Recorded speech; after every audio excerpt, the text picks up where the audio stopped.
I'm going to show you how to prepare paper and board for veil painting.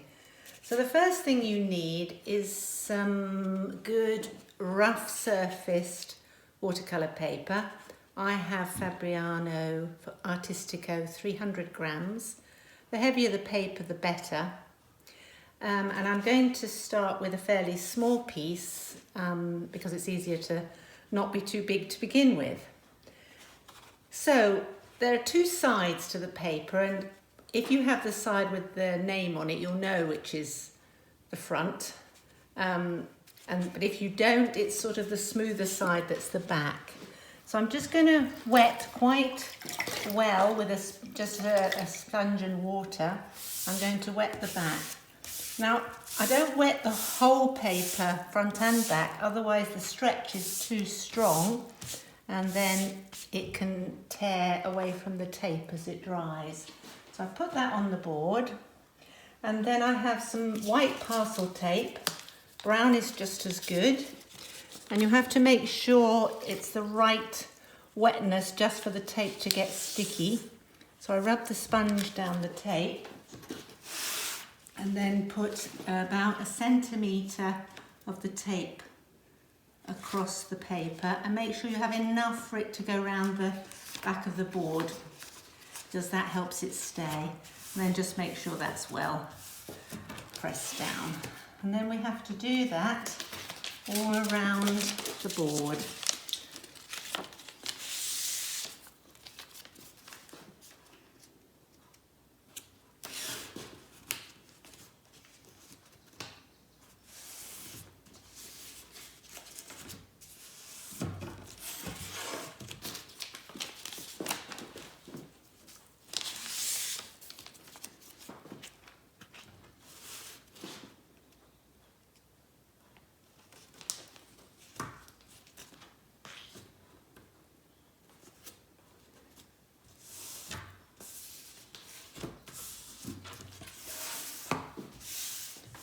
Make sure it's well pressed down the sides of the paper.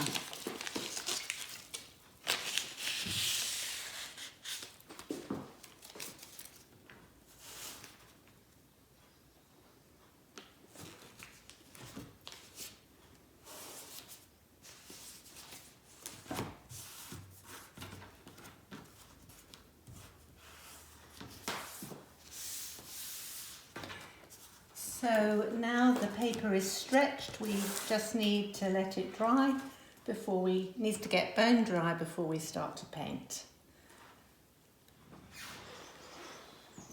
This is a table easel that I designed for use in veiling because when you have your board and your paper, you want it at about, what degrees would you call that?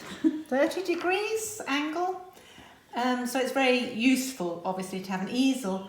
But if you don't have one, you can use a box or even a bowl and just put a sponge underneath to stop it slipping.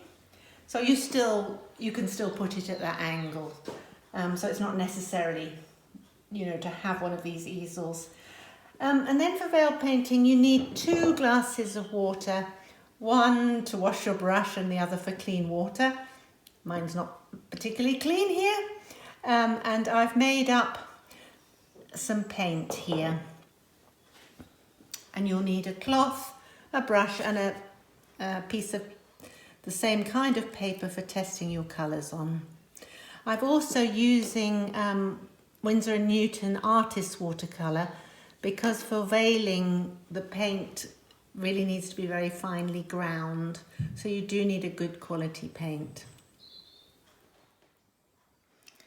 So I'm just going to show you how to work with the paint for veiling. You need very little colour, because with veil painting you put layers of colour gradually building up the intensity, and you want to start very light. So you need a sort of blob of paint like that. This is Rose Madder Genuine. Smells lovely, by the way. And then just mix with just a little bit of water, you don't get lumps. And then when you've mixed in the paint into a little bit of water, you can add some more. And then you want, the very first wash needs to be very pale, even a little bit paler than that. I'm just going to test it again. Yeah, that should be all right. So the very first veil we're going to do is, I'm going to start with a blush of this Rose Madder Genuine, basically a rose. Now when you're veiling, you need to, what you want is the drip of water at the bottom of your veil. And so it's continually dropping downwards. So this is how you get a flat surface of paint without any stripes. Did you notice that I have my brush very flat down near the paper? If we have it too high up like that, it will easily cause it to drip. So you can see why it's a very meditative way of painting, because it's just slow, quiet. It's almost like a breath, really. You're just breathing out as you follow the line of colour down the page, and then you should just have a flat surface of light colour.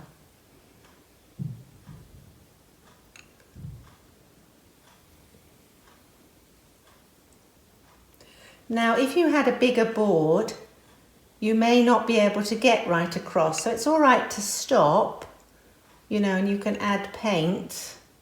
There's no need to have enough paint to get right across the board.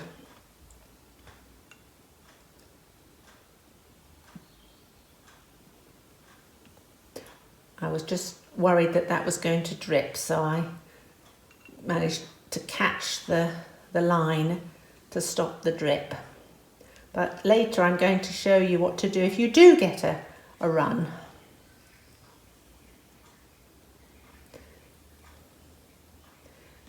So now that page needs to dry before I would add a second layer. So it's a good idea just to wipe the wet bit at the bottom. And then you can put it against a radiator to dry in the sunshine in the summer, or you can dry it with a hairdryer. If you do dry it with a hairdryer, make sure that it's not too close. You don't want it to heat the paper too much, so just keep the hairdryer with a bit of distance. So I have put the first very pale wash on the paper. Now paper has size in it, so it's always very good to do a really pale wash for your first, just to colour your paper. Now of course, whichever colour you use will depend on the mood of the painting you're going to be working on. So I'm going to be showing you now how to do a veil which begins with a waterline, and that will mean that you don't see any edges in the veil. So if you want to build up the colour gradually without seeing any forms, you can do it then with a waterline.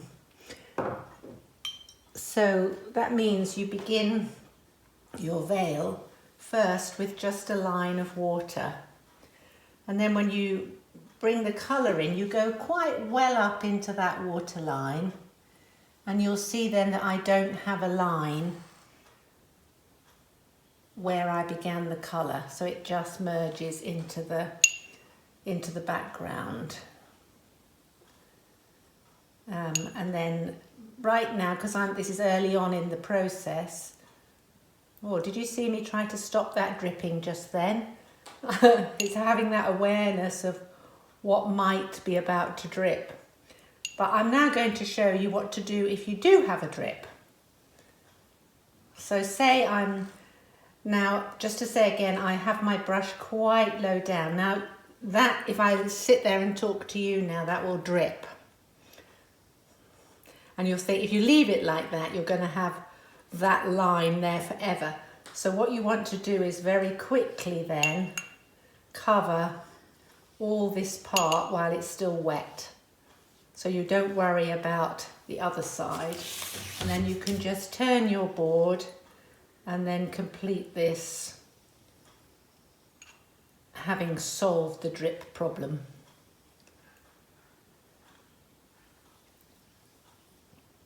So you see, you can't see an edge where I began this veil, but I'm just beginning to darken this lower part. And then when I finish that, I'll need to let it dry before I start another veil. So I'm just going to dry off this bottom part before I put it up against the radiator to dry off.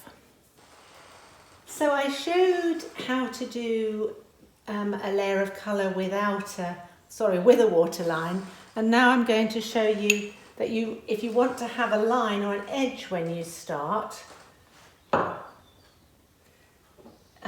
then you just start with the colour. So if you want to start and you want to see that edge, and then you can sort of you're always trying to bring the liquid down so you can to a horizontal line, so you can fill in little bits before you get as horizontal as you can, because then the water won't run along to the edge. And as I was saying, you know, it's not necessarily always to have to go down the whole line.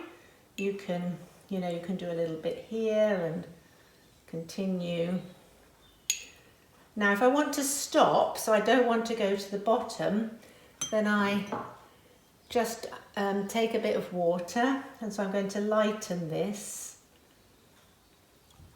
And then I'm going to take just water to finish that, so I don't have a very defined edge at the bottom, so I can soften that. So I've just then got pure water and collected the water that's running down. I now want to show you how to do this is a painting I did earlier, so I want to show you how to do smaller areas. So should I want to start with an edge, so if I'm going to take another veil here, so I start and I make a clear edge, but then I might want to soften.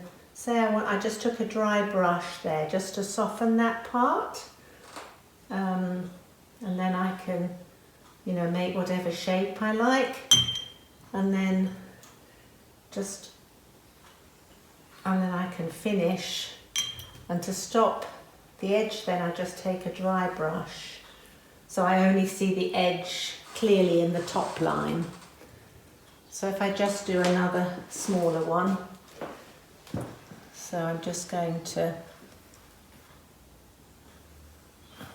and then take my water and just, so it's very soft on the bottom when it dries. We prepared a small board, taping the paper to the board, and then we looked at making a background wash, starting off with the mood we wanted, then looked at doing a coloured layer with a waterline so you don't see an edge, and then we just looked at starting with an edge and finishing with a soft line. And then I just began to look at doing small areas of a painting. Gradually I will show you how to work with particular colours, but hope that was helpful as a start today.